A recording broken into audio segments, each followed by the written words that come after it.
franc-maçonnerie. Pourquoi? Parce que depuis qu'il a interprété un verset de la Bible, il veut se faire comparer avec Papa Kelani. Depuis qu'il a interprété 2 versets de la Bible, il veut se comparer avec Jacques Verneau.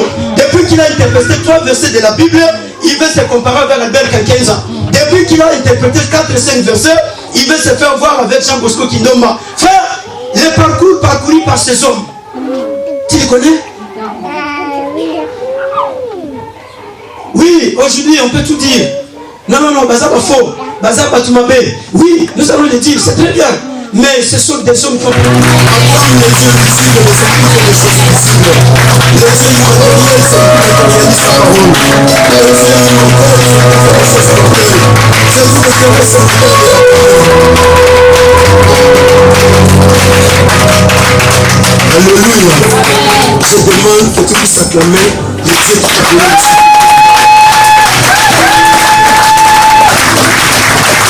Alléluia. Je vais répéter. Allez, tu vas acclamer Dieu avec joie. Alléluia. Alléluia. Écoutez mon frère, écoutez ma soeur, tu peux t'asseoir, que Dieu te bénisse. Nous sommes au temps où Pierre est tenté de couper l'oreille du serviteur du souverain sacrificateur. Pierre, il est avec Jésus. Je vois qu'il en a peur. Mais Pierre, ce jour-là, n'a pas eu peur. Jésus était là. Ils faisaient route ensemble. Ils sont arrivés quelque part. Ils sont venus pour arrêter Jésus. Marcus, le serviteur du souverain sacrificateur, était là. Lui ne savait pas que Pierre avait l'épée. Alléluia. Alléluia.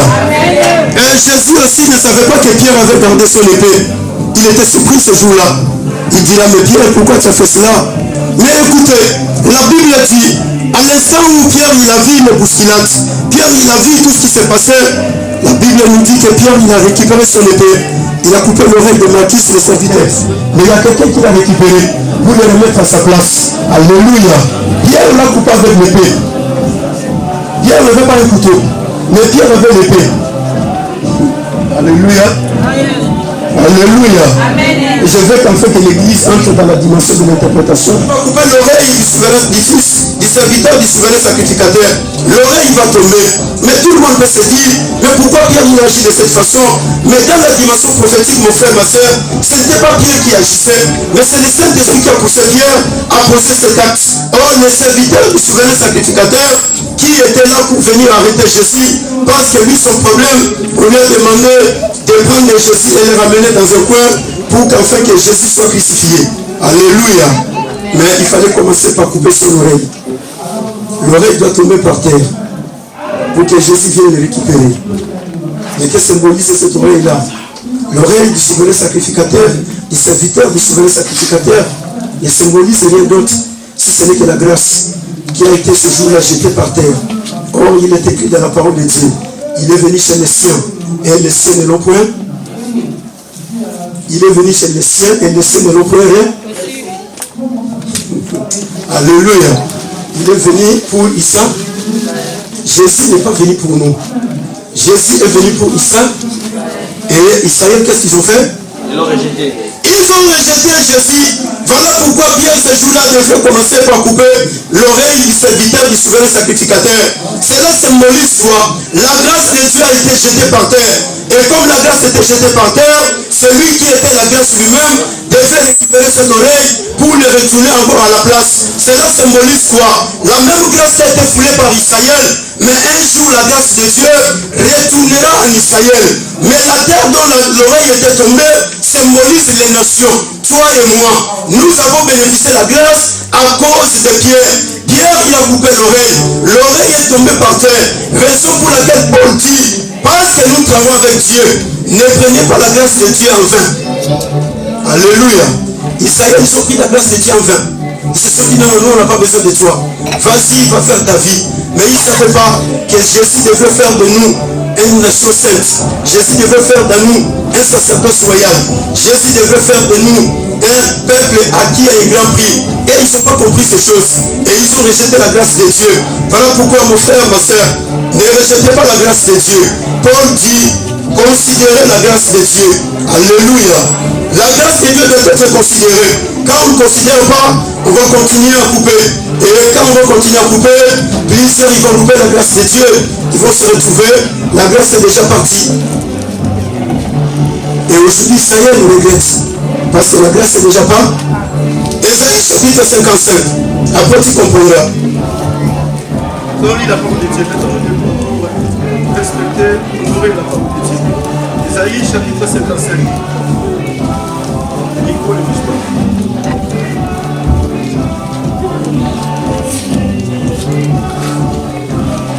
Ainsi parle l'Éternel, observez ce qui est droit et pratiquez ce qui est non. Ésaïe chapitre 55, verset 10 à 13. Comme la pluie et la neige descendent des cieux. Comme la pluie et la neige descendent des cieux. Il n'y retourne pas. Elle ne retourne pas. Sans avoir arrosé. Fait gronder la terre. Et fait germer les plantes. Et faire germer les plantes. Sans avoir donné de la semence sans avoir donné la semence au semeur et du pain à celui qui mange. Et du pain à celui qui mange. Ainsi en est-il de ma parole. Ainsi en est-il de ma parole. Qui sort de ma bouche. Qui sort de ma bouche. Elle ne retourne pas, point à moi sans effet. Elle ne retourne point à moi sans effet. Sans avoir exécuté ma volonté. Sans avoir exécuté ma volonté. Et accompli mes desseins. Et accompli mes desseins. Oui, vous sortirez avec joie. Oui, vous sortirez avec joie. Et vous serez conduits en paix. Et vous serez conduits en paix. Les montagnes et les collines éclateront. Les montagnes et les collines éclateront. D'allégresse devant vous. D'allégresse devant vous. Et tous les arbres de la campagne battront des mains. Et tous les arbres de la campagne battront les mains. Au lieu de l'épine lèvera le cyprès. Au lieu de l'épine se lèvera le cyprès. Au lieu de la ronce croîtra le myrte. Au lieu de la ronce croîtra le myrte. Ce sera pour l'Éternel une gloire. Et ce sera pour l'Éternel une gloire. Un monument perpétuel, impérissable. Un monument perpétuel et impérissable. Parole du Seigneur. Que Dieu te bénisse et que Dieu t'accorde encore beaucoup d'intelligence. Au nom du Seigneur Jésus-Christ de Nazareth. Alléluia. Gloire à Dieu, si tu peux acclamer pour toi et tu peux acclamer le Seigneur dans le nom puissant de Jésus-Christ de Nazareth. Alléluia. Écoutez la parole de Dieu. Le Saint-Esprit va parler au travers du prophète Esaïe. C'était pendant une période où Israël était dans le désespoir. C'était pendant les périodes où l'humanité tout entière était dans le chaos. C'est pendant cette période que nous sommes en train de vivre. C'est dans la période, les temps prophétiques de l'accomplissement de la parole de Dieu. Alléluia. Israël dans le désespoir. Israël dans le désarroi. Israël dans l'angoisse. Israël dans l'amertume. Israël dans l'inquiétude. Israël dans les soucis. Israël dans beaucoup de choses, mon frère, ma soeur. C'est comme là où nous sommes en train de vivre. Les gens, ils se réveillent le matin. Aujourd'hui, on peut plus se saluer librement, tranquillement. Aujourd'hui, on doit commencer à vivre avec des masques. On ne peut pas voir la personne sourire comme les gens souriaient la fois passée. On voit seulement les derniers gestes qui se passent au jour parce qu'il y a les masques qui sont en train de tout cacher. Alléluia. Le masque il est en train de tout cacher. La bouche est cachée. Et quand la personne est en train de sourire, on ne voit pas. Mais hier, les gens sourissaient calmement. Et aujourd'hui, on ne peut pas sourire calmement. Pourquoi? Parce qu'il y a le désarroi. Qu'est-ce qui a apporté le désarroi? Parce qu'il y a la présence du Covid-19. Et qui a apporté le Covid-19? Alléluia. Amen. Qui a apporté le Covid-19?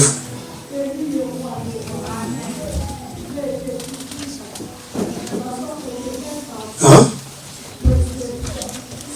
Alléluia. Qui a apporté le Covid-19? Hein? C'est Satan. C'est Satan? Ouais. Ah bon, la sœur elle a donné sa réponse, c'est Satan. Alors pour toi, qui a apporté le Covid-19? Mais non, sois sérieux, non? On se fera. Qui a apporté le Covid-19? C'est quelqu'un en Chine?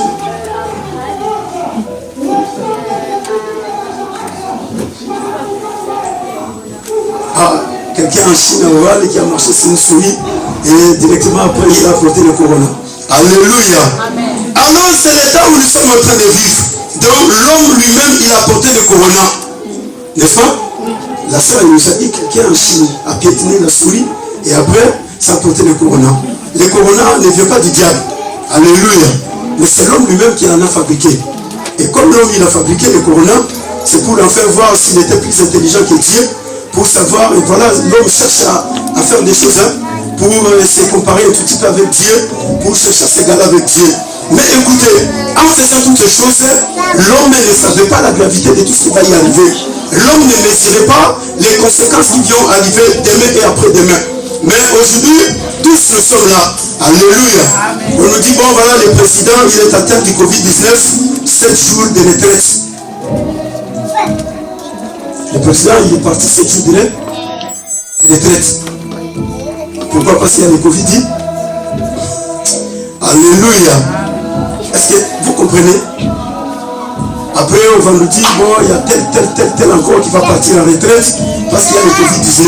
Mais écoutez, la parole de Dieu nous dit ceci: comme la pluie et la neige tombent du ciel, la pluie ne vient pas de la terre, la neige ne vient pas de la terre, mais ça vient du ciel. Et pourquoi Dieu, il envoie la pluie sur la terre? La Bible dit ceci: la parole de Dieu est trop claire, noir et blanc. Alléluia. Sans avoir arrosé, féconder la terre et faire germer les plantes. La pluie et la neige ont 3 missions spéciales que Dieu les a confiées. La première mission, lisez bien dans vos Bibles, il ne retourne pas sans avoir arrosé la première mission. La deuxième mission, c'est pour faire quoi? C'est pour féconder là. Et la troisième mission, c'est pour faire germer les plantes. Alléluia. 3 missions spéciales que la pluie et la neige ont pour enfin exercer sur la terre des vivants. Quand Dieu fait tomber la pluie du ciel, Dieu envoie la neige sur la terre. Mon frère, ma soeur, ce sont des choses très capitales pour qu'enfin que nous puissions comprendre la dimension prophétique de la pensée de Dieu. Parce que Dieu veut que son peuple comprenne les choses prophétiques pour qu'enfin qu'il voie Dieu et qu'il vive la gloire de Dieu. La pluie vient et la neige, il descend sur la terre. Premièrement, c'est pour arroser. Vous avez déjà vu la pluie, comment il arrose la terre, non? Qui a déjà vu? Pourquoi la pluie doit arroser la terre? Parce que la terre a une mission. La mission de la terre, c'est quoi? C'est de faire ressortir tout ce qui est là à l'intérieur. Or, la terre a des potentialités très capitales. La terre a des choses dont Dieu a mis sous la terre. Alors, toutes ces choses-là, pour qu'enfin que ça puisse germer, pour que cela puisse sortir, il faut qu'il y ait de la pluie. Quand il n'y a pas la pluie, cela ne sortira pas. Voilà pourquoi les parents qui travaillent dans les champs, ceux qui travaillent dans l'agriculture de l'autre côté, quand il n'y a pas la pluie, ils sont très inquiets. Ils se disent, bon, la sécheresse est là, les choses ne vont pas croître, c'est-à-dire que pour nous c'est difficile, pour qu'enfin que nous puissions récolter tout ce que nous avons semé. Et la raison pour laquelle vous voyez, ces gens-là, ils ont toujours besoin de la pluie, ils ont besoin de la neige, pour qu'enfin que cela puisse venir et arroser la terre. Et non seulement arroser la terre, mais la pluie rend la terre féconde. Alléluia. La pluie est là pour féconder la terre. La pluie est là pour rendre la terre fertile. La pluie est là pour rendre la terre productive. Si la terre allait rester improductive, mais à cause de l'eau de la pluie, à cause de la neige, la pluie rend la terre fertile. La pluie rend la terre productive. Et voilà pourquoi nous voyons la terre est en train de produire beaucoup de choses. Les légumes, nous mangeons les tomates, tout ce que nous utilisons c'est produit par la terre. Parce qu'il y a la pluie qui est en train de faire un grand travail. Il y a la neige qui est en train de faire un grand travail. Et la Bible dit, c'est pour faire germer les plantes. Il y a des plantes qui sont en train de germer chaque jour. Et d'où ça vient? C'est à cause de la pluie. Alléluia. Dieu il a parlé la parole et il est parti.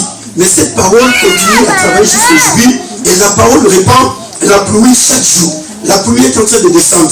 Mais écoutez, si la pluie a cette mission spéciale pour enfin venir en aide aux êtres humains, parce que s'il n'y a pas la pluie, les êtres humains ils vont vivre dans la sécheresse. Les êtres humains ils vont vivre dans la galère. S'il n'y a pas la pluie, frère, il y a la famine. S'il n'y a pas la pluie, il y a la sécheresse. Voilà pourquoi Élie le prophète, il s'est réveillé le matin à cause de l'apostasie d'Israël, à cause de l'incrédulité du peuple, à cause de la désobéissance de l'idolâtrie. Élie dira ceci: sinon à ma parole, il n'y aura pas la pluie pendant 3 ans et 6 mois. Et le ciel s'était fermé, il n'y avait plus de pluie. Et qu'est-ce qui est arrivé? Il y a eu la famine en Israël, il y a eu la sécheresse, il y a eu la disette. Les peuples, ils ont commencé à souffrir. Et les gens, ils ont commencé à se manger les uns les autres. Voilà pourquoi quand il n'y a pas de pluie, mon frère, ma soeur, il y a la famine qui entre. Il y a la disette, il y a la sécheresse, tout reste sec. Et il y a la souffrance, il y a la misère, il y a la galère. Et pourquoi la pluie, elle continue à travailler? Raison pour laquelle Dieu va comparer la pluie à sa parole. Dieu commence à comparer la pluie. Il dit, si la pluie qui vient du ciel tombe et fait germer, arrose la terre et la rend féconde, à combien plus faites raison la parole qui sort de ma bouche? Alléluia. La pluie, elle est pour nous, elle travaille pour nous. C'est-à-dire, c'est pour venir en aide aux besoins physiques des hommes, pour qu'en fait que nous puissions manger. C'est pour nous donner la semence, c'est pour nous donner du pain. C'est à cause de la pluie que la terre produit toutes ces choses. C'est pour nous les êtres humains. Ce n'est pas pour la pluie. La pluie ne bénéficie de rien. Mais Dieu, il va dire ceci au prophète Esaïe: ainsi en est-il de ma parole, ainsi en est-il de ma promesse, ainsi en est-il de la parole qui sort de ma bouche. Elle ne retourne point à moi sans effet, sans avoir exécuté ma volonté et accomplir mes desseins. C'est-à-dire que Dieu, il va commencer à comparer la parole de Dieu avec la pluie. Dieu, il dit, si la pluie accomplit ses missions, elle vient sur la terre, elle commence à arroser la terre. Elle vient, elle commence à féconder la terre. Alléluia. La parole de Dieu ne retourne pas auprès de Dieu si elle n'a pas fait des effets dans la vie de qui la parole est envoyée. La parole de Dieu ne retourne pas à Dieu s'il ne produit pas des effets dans la vie de qui cette parole a été destinée. Raison pour laquelle, mon frère, ma soeur, ce qui est beaucoup plus important, nous devons comprendre que la parole de Dieu, c'est Dieu lui-même. Au commencement était la parole est avec Dieu. Et tout ce qui existe par la parole de Dieu. Rien de ce qui existe n'a existé sans la parole de Dieu. Dieu n'a jamais envoyé autre chose auprès de son peuple, même dans les moments les plus difficiles de l'histoire de l'humanité.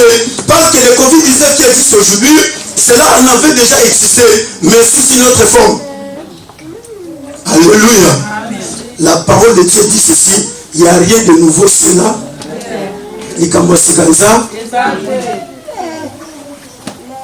Le confinement a commencé avec la parole de... C'est Dieu qui a commencé à confiner les gens. Noé a été confiné pendant beaucoup de mois et des années, il était là. C'est Dieu qui a commencé avec la distanciation. Lisez bien la Bible dans le livre de Lévitique. Ce ne sont pas des choses qu'ils ont inventées, ils ont copié la Bible. Alléluia. La Bible dit ceci: quand une femme est atteinte d'une perte de sang, elle ne peut pas s'approcher de l'assemblée. Elle doit rester dans une distance. Cette distanciation, c'est ce qu'on a pris aujourd'hui, qu'on nous a donné. Nous devons rester dans une distance. Alléluia. C'est Dieu qui a commencé à parler aux gens, ils doivent se laver les mains. Les sacrificateurs, avant d'entrer dans les lieux très saints pour faire le service, la Bible dit qu'ils doivent laver les mains dans les parvis. C'est Dieu. Il n'y a rien de nouveau. Ils n'ont rien inventé. Donc tout ce qu'ils sont en train de faire, c'est l'accomplissement de la parole de Dieu. Mais ils ont donné une autre forme. Et ceux qui ne connaissent pas la parole de Dieu, ils diront: ah, ces gens, ils ont inventé des choses. Non, ils n'ont rien inventé, mais ils ont copié la parole de... Alléluia.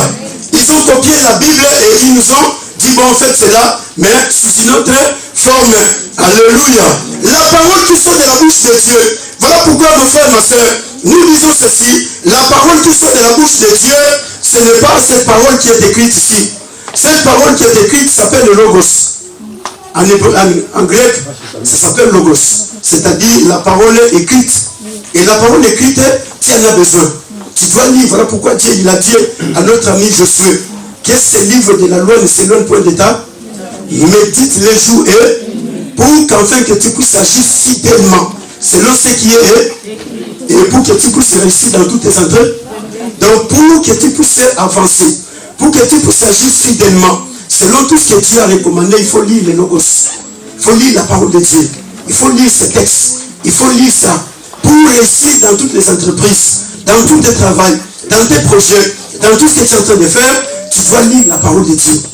Il faut méditer la parole de Dieu.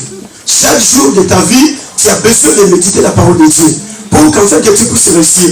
Mais malheureusement, aujourd'hui le diable il a fait un grand travail. Il détourne les chrétiens de ne pas lire la parole de Dieu. Mais les chrétiens sont disponibles à lire tous les journaux du monde. Ils sont disponibles à lire toutes les revues du monde. Non, j'ai lu tel journal, ils ont écrit ceci. Mais tu lui poses la question, Jean chapitre 3, verset 15.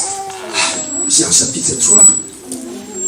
En tout cas, là, il faut demander aux évangélistes. Hein. Moi, personnellement, ces choses, je ne connais pas. Mais quand tu lui poses la question de tout ce qui est écrit dans les journaux, il va te répéter. Il va vraiment t'expliquer. Non. Le premier ministre, il a fait ceci. Le ministre de l'Intérieur, il a fait ceci. Alléluia. Les logos qui est la parole écrite de Dieu. Les logos qui est le discours donné. Les logos qui est la parole inspirée par Dieu à son serviteur. La Bible dit, aucune parole de Dieu n'a été interprétée sans le secours du Saint-Esprit. Le Saint-Esprit a utilisé des hommes et des femmes sur la terre des vivants pour écrire cette parole. Elle est très importante pour toi. Elle est très importante pour moi. Elle est très importante pour les familles du monde entier. Pendant que nous sommes encore vivants sur la terre des vivants, nous avons besoin de logos. Alléluia. Parce qu'en lisant ces logos, le Saint-Esprit va t'inspirer des choses pour ta vie. Le Saint-Esprit va t'inspirer des choses pour les nations. Le Saint-Esprit va t'inspirer des choses pour ta famille. Le Saint-Esprit va t'inspirer des choses pour ton avenir. Le Saint-Esprit va t'inspirer des choses pour ton mari, pour ta femme. Écoutez frère, le Saint-Esprit n'est pas celui dont nous sommes en train de vivre avec lui aujourd'hui. Le Saint-Esprit est capable de t'inspirer des choses qui se sont passées 50 siècles passés. Mais le Saint-Esprit est capable de te respirer aujourd'hui. Écoutez, quand Adam était sur la terre, Moïse n'a jamais vécu. Noé était sur la terre, Moïse n'a jamais été sur la terre. Abraham était sur la terre, Moïse n'a jamais été sur la terre. Mais Moïse est déclaré. La parole qui sort de la bouche de Dieu, c'est la parole qui est annoncée. Voilà pourquoi là, je suis en train d'annoncer la parole. C'est ma bouche que Dieu est en train d'utiliser. Ce n'est pas la bouche de Dieu qui sortira du ciel pour venir parler. Non, Dieu est capable de te donner le rêve de ta vie au travers de ton fils, au travers de ta fille, au travers de tout le monde. Dieu est capable d'utiliser qui il veut. Parce que la parole appelée Réma, c'est cette parole qui est annoncée. Une parole puissante et dynamique, la parole vivante. Jésus dit ceci, mes paroles sont esprit et vie. La chair ne sert à rien, mais c'est l'esprit qui vivifie. Les paroles que je vous annonce, les Réma, c'est la parole annoncée. C'est cette parole qui fortifie les peuples. C'est cette parole qui montre les chemins dont les peuples doivent suivre. C'est cette parole qui encourage les peuples. C'est cette parole qui produit la foi. La foi vient de ce qu'on entend. Ce qu'on entend vient de la parole de Dieu. Ça vient de la parole de Dieu. Alléluia. La foi vient de ce qu'on entend. Écoutez mon frère, écoutez ma soeur. S'il y a une parole qui est sortie de la bouche de Dieu pour toi, sache-le que cette parole-là ne retournera pas au ciel sans pour autant qu'elle puisse produire des effets. Cette parole ne retournera pas près de Dieu sans pour autant qu'elle puisse produire des résultats. Raison pour laquelle tu n'as pas besoin de t'inquiéter. Au moment où le monde est dans le chaos, les hommes sont en train de se poser des questions. Mais toi, tu n'as pas besoin de te poser des questions. Toi, ce que tu as besoin, c'est le rêve de Dieu. La parole qui sort de la bouche de Dieu.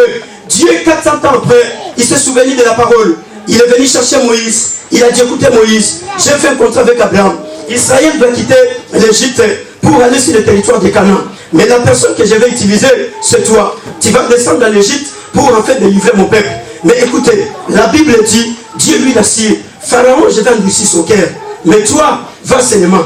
Mais moi, j'accomplirai la parole. Toi, ton problème, va parler à Pharaon. Quand tu vas lui parler, moi, je serai là pour accomplir la parole dont j'ai prononcé. Alléluia. La parole qui sort de la bouche de Dieu, elle ne retourne pas à Dieu sans pour autant accomplir la volonté de Dieu, sans pour autant produire des effets. Raison pour laquelle l'humanité tout entière a échoué. Les scientifiques ont échoué, les médecins ont échoué. Mais il y a une seule personne qui n'échouera jamais. Il s'appelle Dieu vivant. Amen. Le Dieu vivant, il a dit ceci dans sa parole. Je suis l'Éternel ton Dieu qui te guérit de toute maladie et de toute infirmité. Pendant 12 ans, tous les scientifiques ont échoué. Pendant que la femme de perte de sang était en train de consulter tous les médecins du monde, tous les génies et tous les spécialistes de la maladie. Mais la Bible dit, elle n'a jamais trouvé soulagement. Elle n'a jamais trouvé consolation. Mais le jour où elle a appris que Jésus est en train de guérir, la parole de Dieu nous dit, la souffrance de 12 ans, Jésus l'a rendu. Alléluia. 12 ans de pleurs, 12 ans de souffrance, 12 ans d'humiliation, 12 ans de galère, 12 ans de rejet, 12 ans d'abandon. Mais en une minute, Jésus a changé les 12 ans de galère, frère, dans la joie. Jésus a changé les 12 ans de l'humiliation dans l'élévation. Jésus a changé les 12 ans de pleurs. Écoutez, frère, les hommes sur la terre, ils ont échoué sur tous les plans, dans tous les domaines. On a fait des prisons partout dans les quatre coins du monde entier, où on jette les jeunes gens, comme les frères viennent de le dire, sont mis en prison. Mais tous ces gens qui vont en prison, ils ressortent après, demain ils vont retourner encore en prison. Mais il y a quelqu'un qui fait ressortir les gens de la prison pour qu'ils ne retournent pas dans la prison. C'est le Dieu de la parole. Il a fait sortir Paul et Silas, ils sont plus retournés dans la parole. La parole qui sort de la bouche de l'Éternel, cette parole s'appelle le Réma. Quand Dieu prononce la parole, cette parole ne peut pas retourner à Dieu sans pour autant qu'elle fasse des effets. Si Dieu t'a promis une parole, Dieu t'a donné une promesse, sache-le que la promesse de Dieu ne retournera pas à Dieu sans pour autant faire des effets. Mais le problème c'est quoi? Avec Dieu, il faut être patient. Avec Dieu, il faut être constant. Avec Dieu, il faut être persévérant. Alléluia. Avec Dieu, les choses ne se font pas comme nous nous voulons. Voilà pourquoi Abraham a été induit en erreur par sa femme Sarah.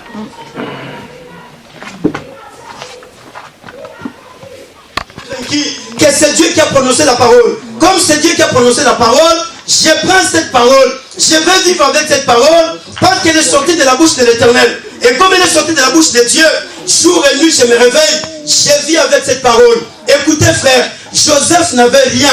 Joseph c'était un petit garçon. Mais qu'est-ce qu'il avait? Joseph avait le réma de Dieu, que Dieu lui avait révélé dans le songe.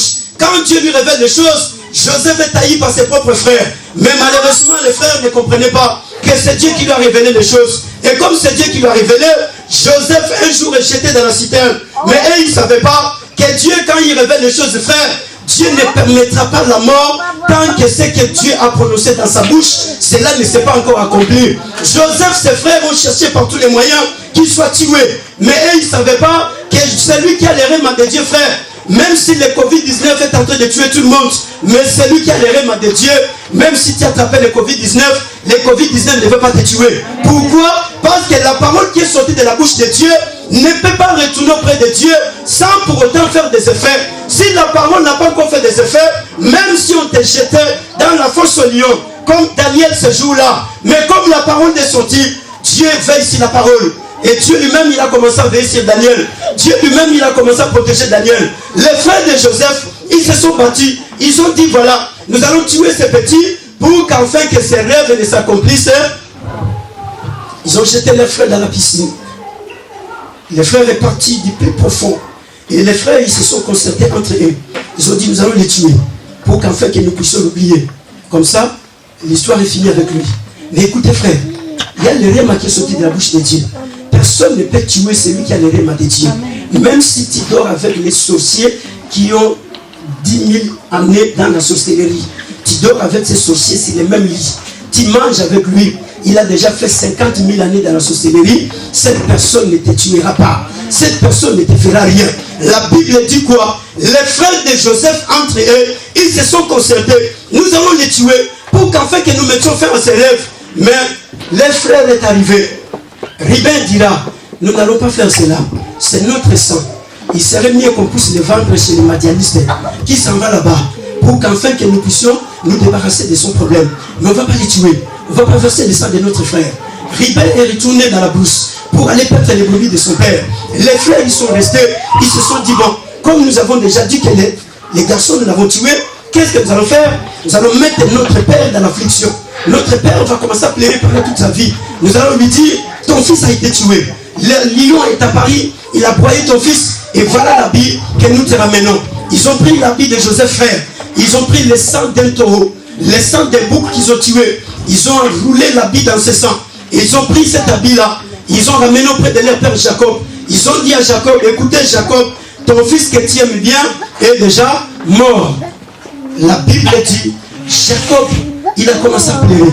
Or, Jacob ne faisait pas le deuil de Joseph, mais Jacob faisait le deuil du bouc.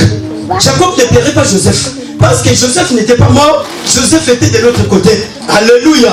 Écoutez, aujourd'hui, il y a des gens qui sont en train de faire des deuils, mais le deuil que tu fais, ce n'est pas le deuil que Dieu te demande de faire. Tu es en train de pleurer certaines choses, mais Dieu ne te demande pas de pleurer sur ces choses. Parce que les choses que tu es en train de pleurer, cela est entre les mains de Dieu. La vie de Joseph est entre les mains de Dieu. Mais ses frères, ils ont fait pleurer leur père. Il y a des gens dans le monde qui te font pleurer pour les choses dont Dieu retient, frère. Il y a des gens dans le monde qui te font gémir pour les choses qui sont entre les mains de Dieu. Mais toi, on te fait pleurer. On te dit non, tu es malade, tu n'as pas l'argent, tu es sans papier, tu n'as pas de travail, tu n'as pas de mariage, tu n'as pas d'enfants. Ce sont des choses, frère, qui te font pleurer, mais cela est entre les mains de Dieu. Le Dieu de la parole, il retient toutes ces choses. Joseph fait partie dans la maison des Madianistes. Arrivé chez les Madianistes, ils se sont dit non, on ne peut pas garder ces garçons ici. Nous allons le vendre en Égypte. Potiphar peut-être aura besoin de lui. Ils ont pris Joseph, ils l'ont ramené dans la maison de Potiphar. Potiphar dit là, petit, voilà, soyez les bienvenus. Je te donne l'ordre de tout faire dans ma maison, sauf ma femme, tu ne la toucheras pas. Alléluia. Amen. Joseph va travailler, faire.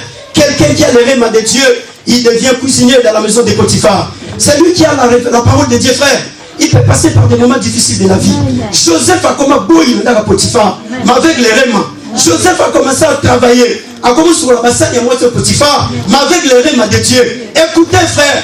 Dieu ne travaille pas comme les êtres humains. Écoutez ma soeur, Dieu ne voit pas les choses comme les hommes sont en train de les voir. Joseph avec les rêves de Dieu, Joseph avec une grande vision que Dieu lui a montré, mais il devient le travailleur dans la maison de Potiphar. Il va commencer à gérer la maison de Potiphar. Mais Joseph était très rassuré. Je sais que Dieu m'a révélé. Je sais que Dieu m'a montré. Je ne vais pas me soucier. Écoutez frère, il y a des gens qui te font pleurer aujourd'hui. Tu n'as pas besoin de pleurer parce qu'ils te font pleurer. Il y a des gens qui t'humilient aujourd'hui. Tu n'as pas besoin d'accepter leur humiliation. Mais tu as besoin seulement d'être constant comme Joseph. Tu as besoin d'être déterminé. La femme de Potiphar va s'hasarder pour s'approcher de ce petit garçon, pour lui dire, écoutez, tu es très beau, j'ai vraiment besoin de toi. Il lui dit, le maître m'a dit, je peux tout toucher dans cette maison, sauf toi. Toi, je ne vais pas te toucher. Sinon, j'aurai la sentence, je vais me retrouver en prison. Mais comme le diable combat toujours ceux qui ont les rêves de Dieu. Frère, le diable ne combat pas n'importe qui. Le diable ne cherche pas n'importe qui. Le diable, il cherche ceux qui ont les rêves de Dieu. Le diable cherche ceux qui ont reçu l'inspiration de la part de Dieu. Joseph était là. La femme de Potiphar va commencer à le menacer. Il vient, il récupère la chemise. Joseph lui dit, c'est très bien. Reste avec la chemise, moi je m'en vais. Toi, tu vas faire ce que tu veux avec la chemise. Mais moi, je sais, tu m'as reçu la chemise. Mais tu n'as pas reçu ce que Dieu m'a révélé. Tu n'as pas récupéré ce que Dieu m'a montré dans les rêves. Tu n'as pas récupéré ce que Dieu a mis à moi. Et comme tu n'as pas récupéré cela, je m'en vais en prison. La Bible dit, il est parti en prison. Arrivé en prison, il rencontre les prisonniers tristes. Mais lui-même, c'est un petit prisonnier. Il n'a personne en Égypte, frère, pour lui donner une parole d'encouragement. Il n'a personne pour se lever le matin, venir lui donner un pain, pour lui dire, écoutez Joseph, il y a un morceau de pain. Mais Joseph, très confiant à Dieu, frère, très confiant à l'éternel Dieu, le Dieu de son père Jacob. Joseph dans la prison va oublier la richesse de Jacob. Joseph dans la prison, il est privé de l'affection paternelle. Joseph, frère, a été privé de l'amour de son père, privé de l'amour de sa mère, privé à cause, non par rapport à ses frères. Ce ne sont pas ses frères, mais c'est Dieu qui a fait cela, parce que Dieu, il doit accomplir ce qu'il a prévu dans la vie de Joseph. L'amour de Jacob ne pouvait pas amener Joseph à vivre la gloire de Dieu. L'affection de Jacob pouvait priver Joseph de ne pas vivre la gloire de Dieu. Écoutez frère, il y a des fois dans la vie, tu as besoin, il y a bateau, ce sont eux qui vont te pousser à réussir dans la vie. Si tu es toujours entouré de gens qui t'acclament, frère, on va réussir dans la vie. Dans la vie, pour que tu réussisses, il faut un bateau, il faut un bateau, ni t'étais Ribin, ni t'étais Shida, ni t'étais les autres. L'amour de Jacob, Joseph resterait toujours dans la maison de Jacob. L'affection de son père, Joseph allait rester dans la maison de son père. Les choses n'allaient pas se faire comme Dieu l'avait prévu. Mais il fallait qu'il y ait des gens qui me poussent à dire, Joseph va de l'avant. Écoutez frère, les gens qui te trahissent, ils sont en train de te faire monter dans l'escalier. Les gens qui te rejettent, ce sont eux qui te poussent à réussir dans la vie. Mais ceux qui s'approchent de toi à tout moment, non,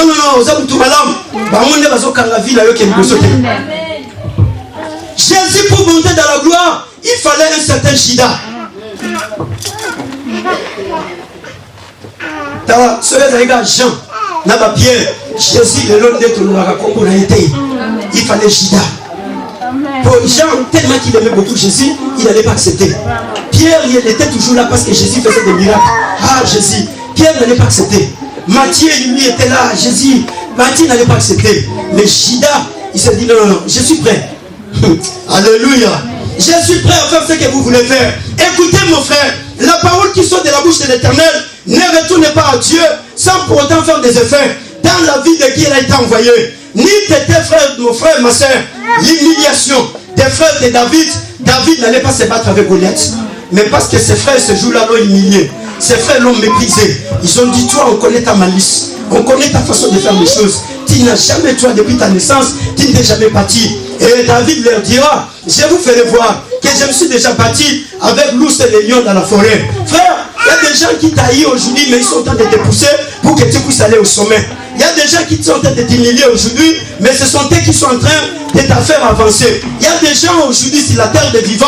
Bateau Yozo Yinawana, tu n'as pas besoin de les haïr. Parce que pour toi, ce sont eux les instruments qui t'amènent dans la dimension la plus élevée avec Dieu. Voilà pourquoi ce jour-là, David va dire à ses frères, c'est bien, vous avez raison, je suis malin, je ne suis jamais bâti, mais j'ai été dans la brousse, l'ours et les lions venaient pour arracher la brebis de mon père. Mais qu'est-ce que je faisais? Je luttais avec l'ours et les lions. Mais je vais comparaître devant Goliath, je vais vous faire voir que j'ai déjà fait des choses plus que ce que vous vous attendez. Alléluia. La parole qui sort de la bouche de l'Éternel, c'est une parole, frère, qui ne retourne pas sans pour autant qu'elle puisse produire des effets. David est promis loi par Dieu, mais il passe par des chemins très dangereux. Après avoir tué Goliath, David est retourné dans la brousse avec l'onction sur sa tête. Écoutez, il y a des gens qui sont en train de voir aujourd'hui, qui sont en train de se promener avec des sandales. Il y a des gens qui sont en train de se promener aujourd'hui pieds nus. Il y a des gens qui se promènent aujourd'hui, quand tu les regardes, tu n'as pas d'idée. Mais tu ne sais pas, c'est lui le roi des ténèbres. C'est lui le roi des ténèbres. Mais aujourd'hui, quand tu les regardes, tu te dis non, non, non, mais oh, qu'est-ce qu'il y a en lui? David, frère, après avoir battu Goliath, il est retourné dans la forêt avec l'onction. Mais il est retourné dans la forêt. Écoutez, mon frère, il y a des choses dans la vie, il ne faut pas les faire par précipitation. Il y a des choses dans la vie, il faut être calme.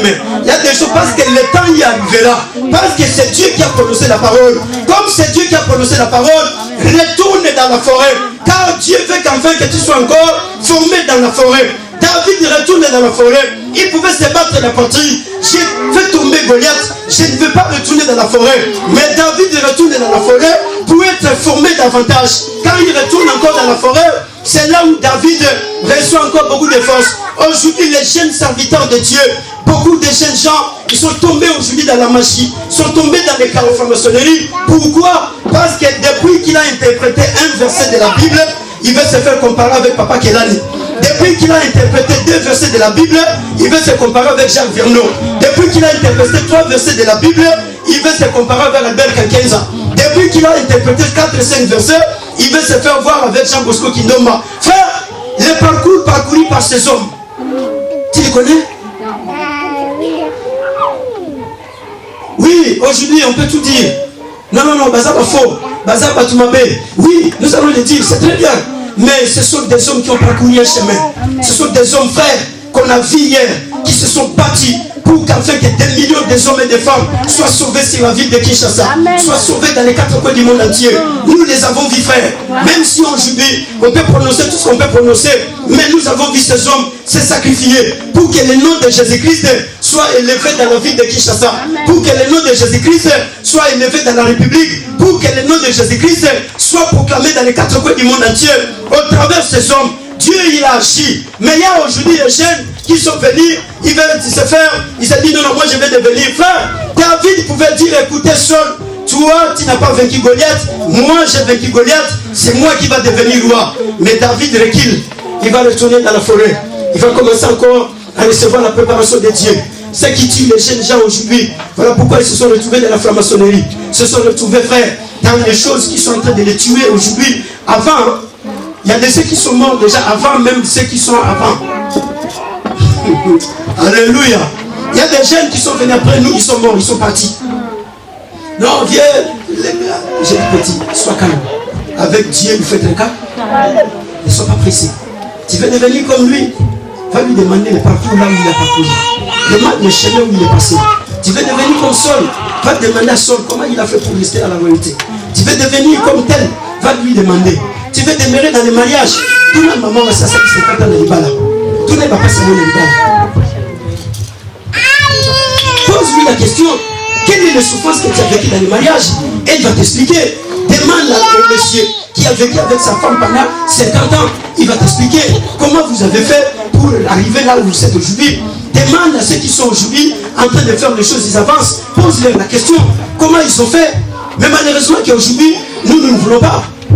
Nous voulons seulement devenir, nous on a mis comme un grand frère. Pour devenir grand, il faut commencer à être petit. Il faut commencer à être petit.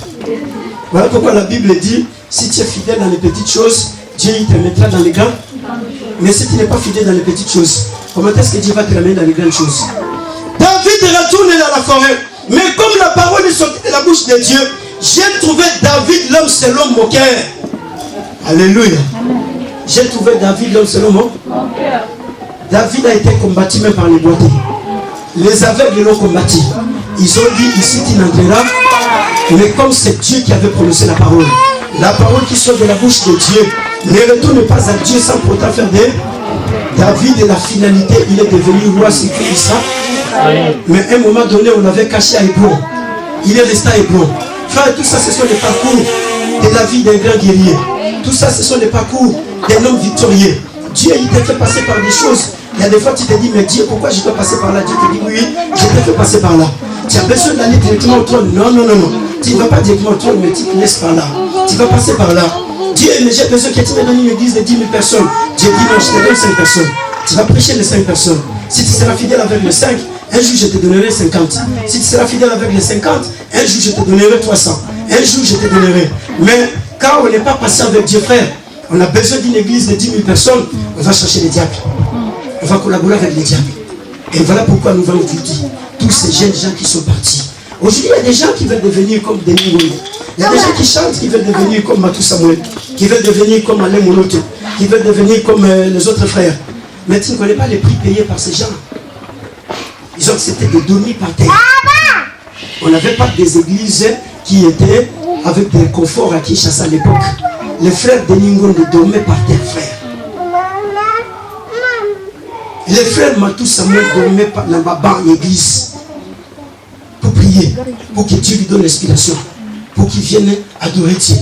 Frère, on peut dire tout ce qu'on peut dire, mais il y a des choses qu'on ne peut pas oublier.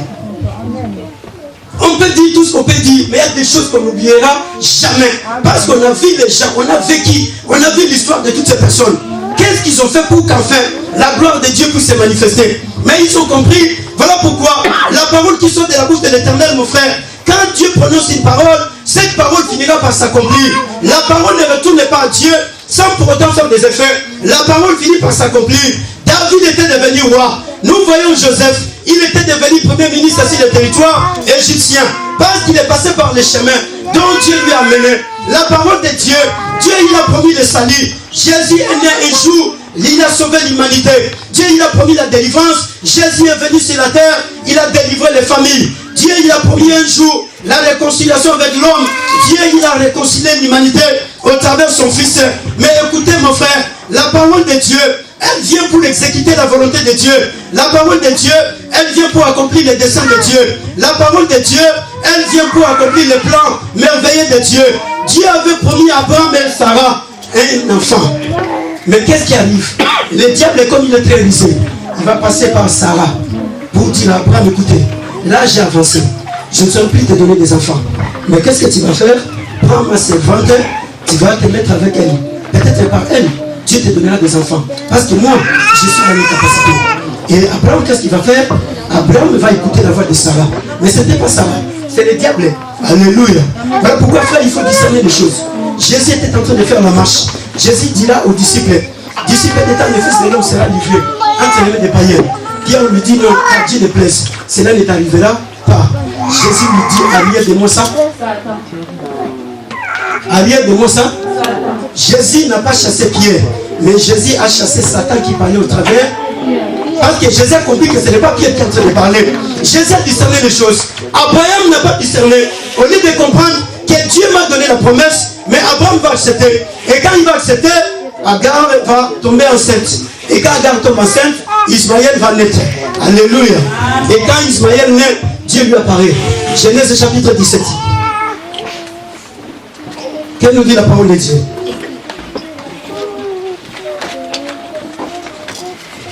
Genèse chapitre 17. Écoutez ce que la parole de Dieu nous dit. Alléluia. Dieu lui parle, écoutez Abraham, je suis le Dieu Tout-Puissant. Je t'ai parlé, je te donnerai un fils. C'est fait cela qui est avec lui que je conclurai l'alliance. Mais moi, l'éternel Dieu, je suis le Dieu Tout-Puissant. Je ne t'avais pas dit que je ferai l'alliance avec l'enfant que tu mettras au monde, avec Agar. Non, je t'avais dit que c'est ta femme Sarah qui te donnera un enfant. Mais comment tu as fait ce genre de choses? Dieu va commencer à lui dire, je suis El Shaddai, le Dieu Tout-Puissant. C'est-à-dire, je suis au-dessus de toute puissance. Je suis au-dessus de tout pouvoir. Je suis au-dessus de toute autorité. Je suis au-dessus de toute force. Je suis le Dieu Tout-Puissant. Raison pour laquelle, frère, Dieu il va commencer à lui signifier des choses pour qu'enfin qu'Abraham, sa conscience retourne dans le chemin. Dieu lui dit, marche devant moi et sois intègre, car c'est avec toi et ta descendance que j'accomplirai l'alliance. Mais sois seulement intègre. Marche devant ma face. Dieu veut dire quoi? Vis devant moi. Sois intègre. L'intégrité, frère, c'est l'état de l'esprit qui refuse les reproches. Ça dit qu'être intègre, c'est être irréprochable. Et Abraham était devenu irréprochable. Pourquoi? Parce qu'il y a Agar qui vient de mettre au monde un fils qui est en dehors du plan de Dieu. Il est devenu irréprochable. Voilà pourquoi il y a des fois Dieu nous reproche des choses. La façon dont nous faisons la marche avec Dieu. Dieu nous reproche des choses. Quand nous commettons des erreurs, Dieu nous reproche. Mais Dieu lui dit maintenant quoi? Reviens vers moi. Sois intègre. Marche devant ma face. Parce que je vais accomplir là-bas. La parole qui est sortie dans ma bouche finira par s'accomplir. La parole qui est sortie de la bouche de Dieu finira par s'accomplir. Mais Abraham devait marcher devant Dieu. Abraham devait rester devant Dieu. Écoutez mon frère, écoutez ma soeur. Il y a des choses que tu es en train de traverser aujourd'hui. Ce n'est pas pratiquement la famille. Ce n'est pas seulement les bandoki. Ce n'est pas tout le temps les traditions, les coutumes. Mais il y a des choses, c'est Dieu qui te fait passer par les chemins. Mais Dieu te faisant passer par ces chemins, Dieu il est en train de t'éprouver. Mais Dieu t'éprouvant, de l'autre côté, il y a le diable qui va venir te tenter. Le diable il va te dire, non, tu ne vois pas, les choses ne sont pas comme ça. Il faut qu'il y ait autre chose, tu vois. Mais Dieu, dans l'entretemps, il est en train de préparer autre chose. Dieu, il va dire, écoutez, tu ne seras plus appelé Abraham, mais tu seras appelé Abraham. Abraham signifie père élevé. Abraham signifie père d'une multitude de nations. Dieu lui change le nom ce jour-là. Parce que la temps de l'accomplissement de la parole de Dieu s'approche. Dieu, il faut accomplir la parole. Mais qu'est-ce qu'il a? Abraham ne peut pas rester Abraham. Il doit devenir Abraham. Il ne peut pas rester le père élevé. Mais il doit devenir père d'une multitude de nations. Alléluia. Voilà pourquoi aujourd'hui nous sommes là. Les multitudes des nations. Dieu lui dit, ta femme Sarah ne sera plus appelée Sarai, mais elle sera appelée ça. Je lui change de nom. Toi aussi je te change de nom. Sarai signifie ma princesse, c'est-à-dire la propriété privée d'Abraham. Mais Dieu lui dit, tu l'appelleras plus Sarai. Elle ne sera plus ta propriété, mais tu l'appelleras Sarah, qui signifie la princesse. Alléluia. Pourquoi? Parce que Sarah va devenir la mère d'Isaac. Et en Sarah, des rois et des nations sortiront. Nous sommes toujours là, dans ce passage de Genèse. Écoutez ce que Dieu dit à Abraham. Alléluia. La Bible dit ceci. Le verset 15 et le verset 16. Dieu dit à Abraham, tu ne donneras plus à Sarah et ta femme le nom de Sarai, mais son nom sera Sarah. Je la bénirai et je donnerai d'elle un fils. Je la bénirai, elle deviendra des nations, des rois, des peuples sortiront d'elle, parole du Seigneur. Et dès qu'elle naîtra le fils, des Sarah sortiront des rois, des Sarah sortiront des princes. Sarah ne va plus rester la propriété d'Abraham, mais elle devient princesse parce que Sarah devient la mère de beaucoup de rois. Alléluia. Dieu, il va changer la vision. Voilà pourquoi, mon frère, la parole qui sort de la bouche de Dieu, elle ne retourne pas à Dieu sans pour autant accomplir les effets. Au chapitre 21, la Bible dit, Dieu est venu visiter Sarah. Genèse 21. C'est quelqu'un qui peut nous faire la lecture très rapidement. Qu'est-ce que la parole de Dieu nous dit? Genèse chapitre 21. L'Éternel se souvient de quoi? C'est qui a dit à ça?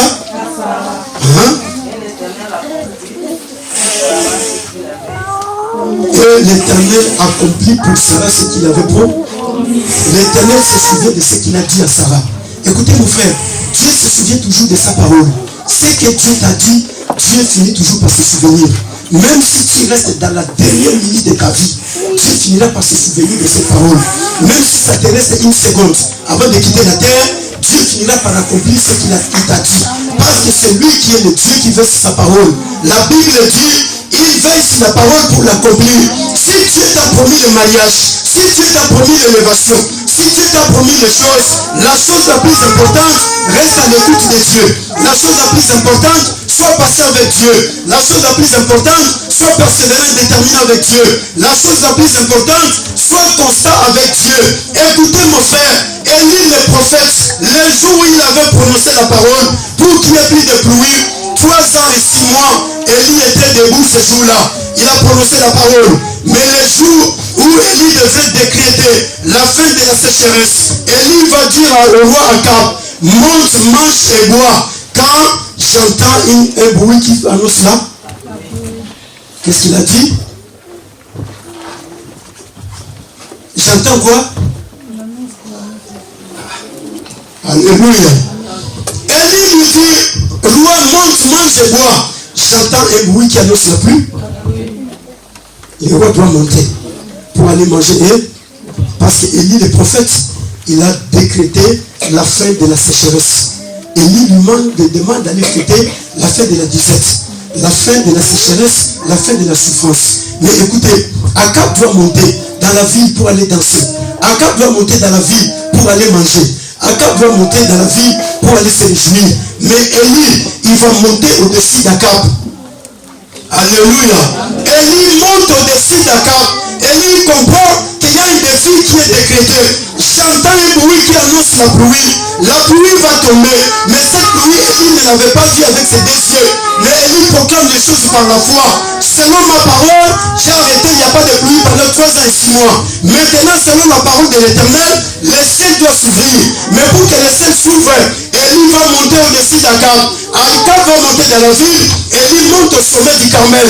Quand Élie monte au sommet du Carmel, la Bible dit il va se pencher, il va se courber, visage contre terre.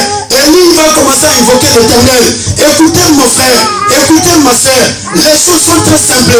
Avec Dieu, pour que la parole de Dieu puisse s'accomplir et que cela ne soit pas sans effet, il faut monter au-dessus. Au-dessus d'Akab, il faut monter au-dessus des sorciers, il faut monter au-dessus des charlatans, il faut monter au sommet. Mais ce sommet-là, c'est le sommet de la prière. Élie, par le truchement de la prière, il va commencer à prier Dieu. Parce que c'est la fin de la sécheresse. J'entends un bruit qui annonce la pluie. J'entends un bruit qui annonce le miracle. J'entends un bruit qui annonce ton salut. J'entends un bruit qui annonce ta délivrance. J'entends un bruit qui annonce ta guérison. J'entends un bruit qui annonce ton élévation. J'entends un bruit qui annonce la fécondité. J'entends un bruit, les bruits de la fin de Covid-19, les bruits de la fin des vaccins, les bruits de la fin, parce que la science a échoué, les hommes ont échoué. Mais j'entends un bruit. Élie le prophète, il proclame la parole. La parole est sortie de la bouche d'Élie, mais Élie va monter au-dessus d'Akab. Écoutez frère, l'église doit monter au-dessus des francs-maçons. L'église doit monter au-dessus des sorciers et des sorcières. L'église doit monter au-dessus des charlatans et des charlatantes. L'église doit monter. Tu dois monter au-dessus de tes soucis. Tu dois monter au-dessus de tes afflictions. Tu dois monter au-dessus de tes inquiétudes. Élie, il est monté. Mais Akab est parti pour danser. Mais Élie monte. C'est le temps où tu dois monter. En montant, frère, Dieu, par le truchement de la prière, il commence à rassembler les eaux qui étaient desséchées. Dieu, par le truchement de la prière, il commence à ramener la pluie qui n'était pas là. Mais Dieu, il commence à ramener la pluie. C'est le temps de monter pour que la parole de Dieu ait ses effets. Parce que Dieu, pour pour exécuter la volonté de Dieu. La volonté de Dieu est que tu puisses prospérer en tous égards et que tu sois en bonne santé. C'est ça la volonté de Dieu. La volonté de Dieu est que les hommes soient sauvés, arrivent à la connaissance parfaite de la vérité. La volonté de Dieu est que tu sois très bien sur la terre des vivants. C'est ça la volonté de Dieu. La volonté de Dieu, que les hommes et les femmes se marient. Mais même s'il y a les combats faits, même s'il y a les hôtels, même s'il y a quoi que ce soit, les traditions et les coutumes, mais il faut monter au-dessus. Élie, il est monté.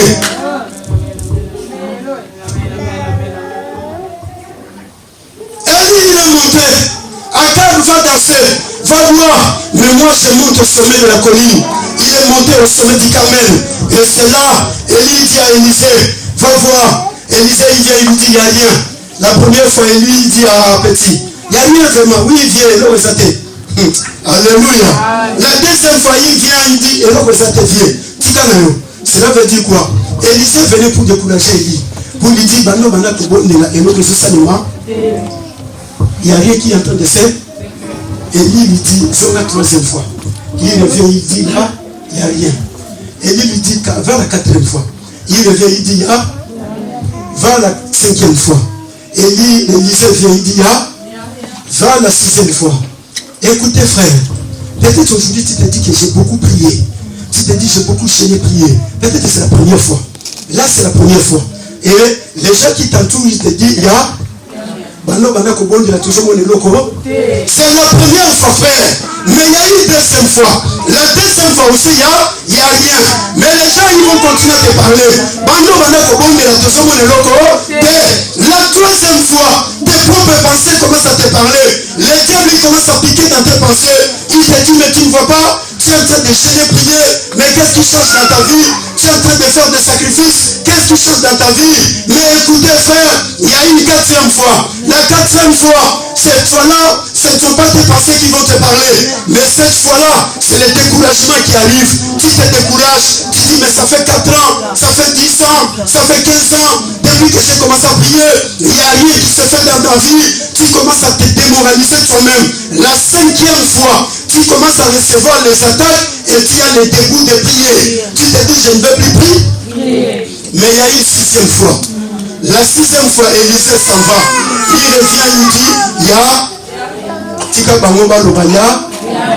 Mais écoutez, il y a une septième fois. Écoutez, mon frère, écoutez, ma soeur, il y a une septième fois. La septième fois, Élisée revient pour lui dire, écoutez, Élie, tu es un homme de foi. Je suis en train d'avouer ta foi.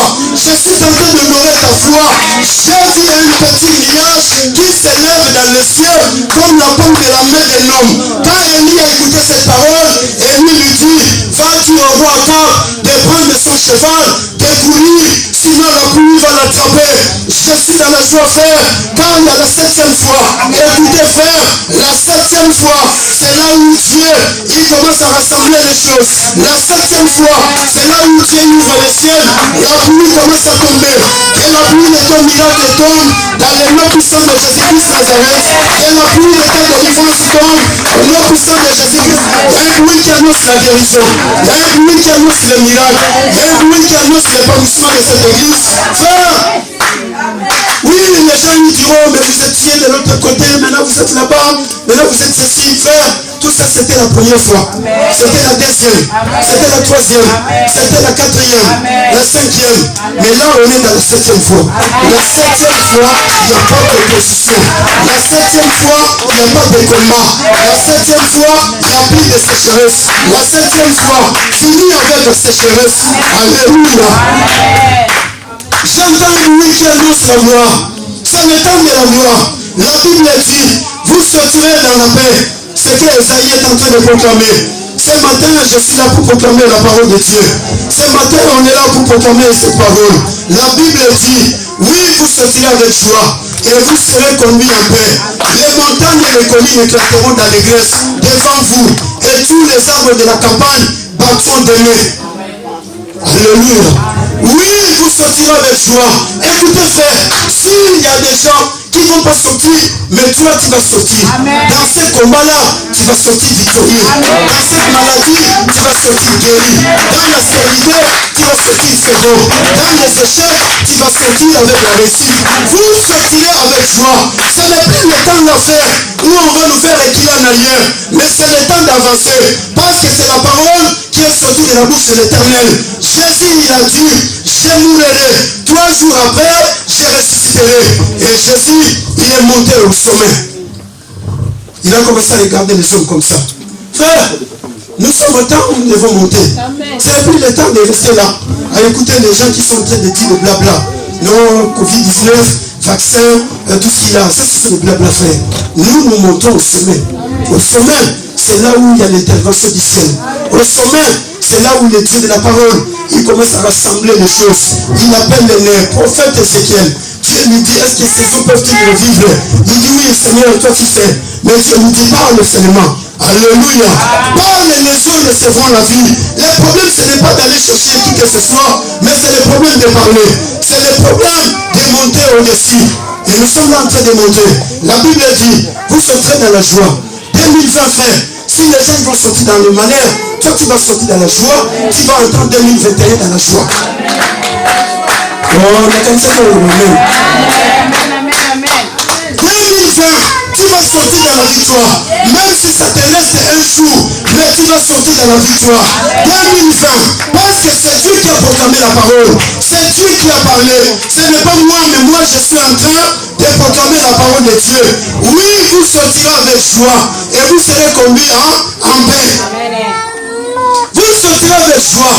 Tu vas sortir dans les traditions de coutumes avec joie. Tu vas sortir dans le Covid-19 avec réussite, avec guérison.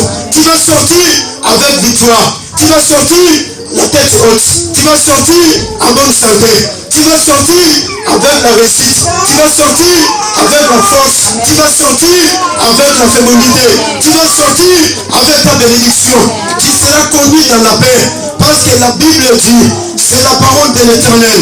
Dieu, il va changer les choses. Au lieu de l'épine célébrant le cyprès, au lieu de la rose croissant le mitre, ce sera pour l'Éternel une gloire, un monument perpétuel impérissable.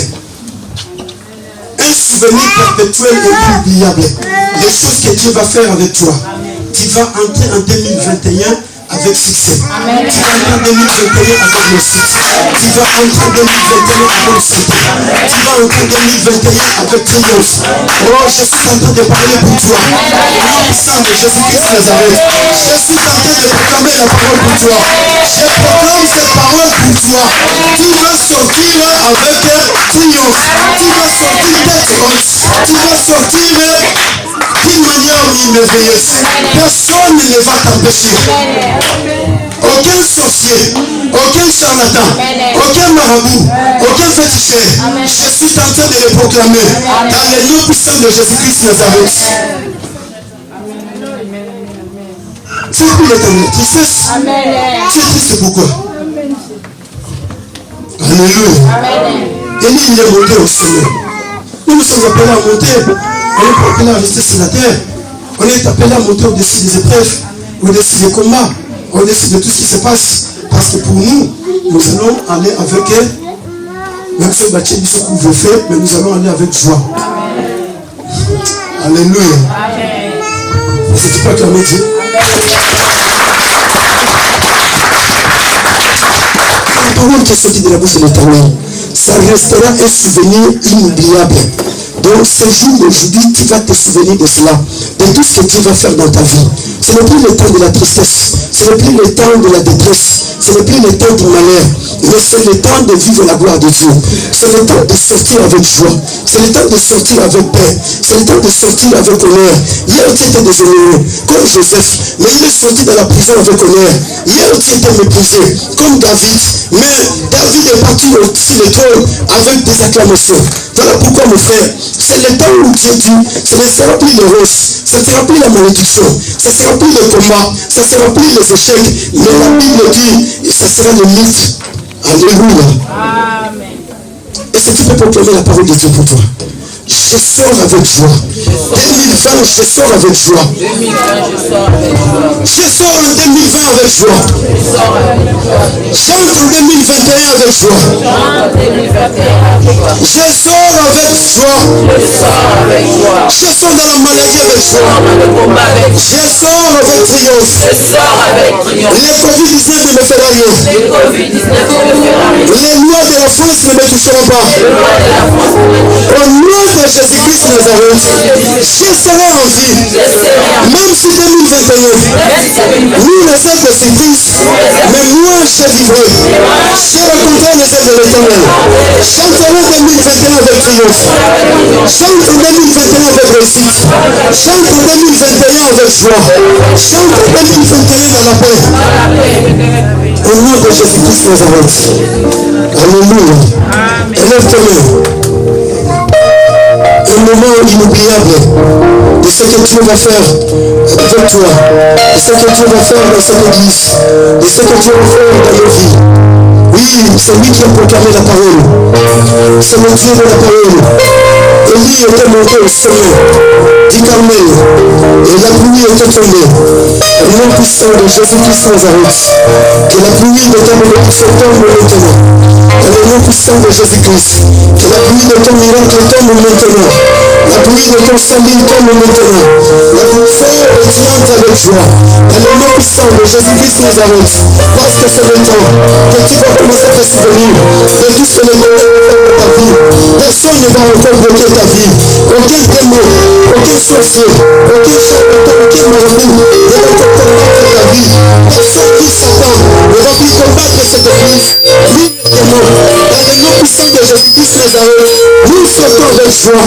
Nous sortons dans le triomphe. Nous sortons avec victoire. Là où nous t'avons empêché de ne pas obtenir les choses que Dieu avait prévues pour toi. Mais tu vas les recevoir avec joie. Tu vas les recevoir avec paix. Tu vas les recevoir avec triomphe. Dans le nom puissant de Jésus-Christ Nazareth. Au nom puissant de Jésus-Christ Nazareth.